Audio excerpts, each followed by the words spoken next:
This is GAO's Watchdog Report, your source for fact-based, nonpartisan news and information from the U.S. Government Accountability Office. I'm Holly Hobbs. Drug cartels and other illegal enterprises often use shell companies to hide their dealings and launder money. To combat this activity, many countries have requirements that corporations disclose their ownership or their beneficial owners. And the U.S. was adopting a similar policy when in March of last year, the federal government significantly expanded exemptions that allow companies to keep this information private. We'll learn more about these requirements and the changes to them from GAO's Mike Clements. Mike, thanks for joining us. Happy to be here, Holly. Maybe we can start with, what are the requirements and what were they meant to disclose? So Congress passed the Corporate Transparency Act in 2021. Under the Act, legal entities, things such as corporations or limited liability companies, are required to report their beneficial owner or owners to the Financial Crimes Enforcement Network, known as FinCEN, which is part of the Department of the Treasury. A beneficial owner is a person who either, one, owns 25% or more of that legal entity, or two, exercises substantial control over the legal entity. So the requirement is that the legal entity must provide information on the beneficial owner, information such as the name, address, date of birth, and an identification number. The information would then be loaded into what's known as the Beneficial Ownership Registry, which is searchable by law enforcement.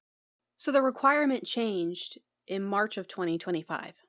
That's right. As originally envisioned, there were domestic reporting companies and foreign reporting companies. And there are tens of millions of these. So Congress realized we don't want all those entities reporting. So there were 23 exemptions. These were for entities that Congress thought low probability of illicit activity or where the name of the beneficial owner would be relatively easy to get at. And so those would be things such as banks, insurance companies, a public utility, other large public companies. You referenced March 2025. FinCEN issued what is known as the interim final rule. And it expanded exemptions and created two new exemptions. First, all domestic reporting companies are now exempt. And second, U.S. citizens who are the beneficial owners of a foreign reporting company are also exempt. The net result is that about 99% of reporting companies are now exempt. Mike, do we know why this change was made? FinCEN cited regulatory burden on legitimate businesses. In particular, what it noted was it reassessed the balance between the importance of collecting beneficial ownership information and the burdens imposed on legitimate businesses. At the time of the March 2025 interim final rule, the then Attorney General and also Secretary of the Department of Homeland Security concurred that collecting beneficial ownership information on domestic reporting companies would not provide highly useful information. So it's only been about a year. Do we know what the impact has been so far? Well, at this point, none of the domestic reporting companies are filing. There's an open question of what's going to happen to the information that was filed before March 2025, right? There's information on beneficial owners for those legal entities. What's still undecided is whether that information will stay or whether it's going to be removed. These requirements were put in place for a reason. They wanted to be able to tell whether there's a shell company or trace money laundering. Has the risk gone up as a result of the exemption? Do we know?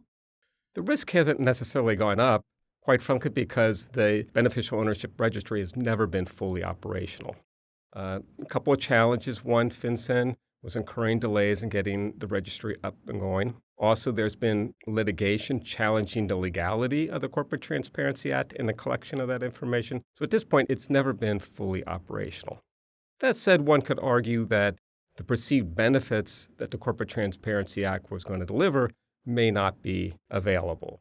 These criminal enterprises establish these legal entities, particularly shell companies, to obscure and launder their funds. And the idea of the Corporate Transparency Act was we would have beneficial ownership behind a shell company. Therefore, law enforcement would easily identify who is the person who's actually conducting the illicit activity.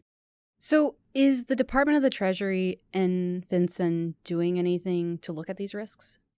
At this point, what they've said is they will evaluate alternative sources for beneficial ownership information. Some of the alternative sources they've talked about would be banks or other financial institutions Those institutions are required to conduct customer due diligence. They need to understand who their customers are. So there's some opportunity there perhaps to get beneficial ownership information. Another source would be the states. All these legal entities are established under state law. There are a few states that collect information that's somewhat comparable to beneficial ownership information, but unfortunately, most states do not collect this type of information. Do we think that's enough? We acknowledge the concerns about regulatory burden, especially for the legitimate businesses. That said, our work found in this case that expanded exemption creates gaps in information, especially for these shell companies where there's very little information about who the beneficial owner is. And therefore, what we've recommended in our report is that FinCEN take action to identify the risk associated with these exemptions and then take action to ensure that law enforcement has solid, credible information of beneficial ownership. Last question. What's the bottom line of this report? Illicit actors have long used legal entities, in particular shell companies, to further their business operations, such as drug trafficking. It's really essential that law enforcement have access to quality beneficial ownership information to help offset the criminal activity and thus promote public safety and also national security. Mike, thanks for your time. Happy to be here. And thank you for listening to the Watchdog Report. To hear more podcasts, subscribe to us on Apple Podcasts, Spotify, or wherever you listen. And make sure to leave a rating and review to let others know about the work we're doing. For more from the Congressional Watchdog, the U.S. Government Accountability Office, visit us at gao.gov.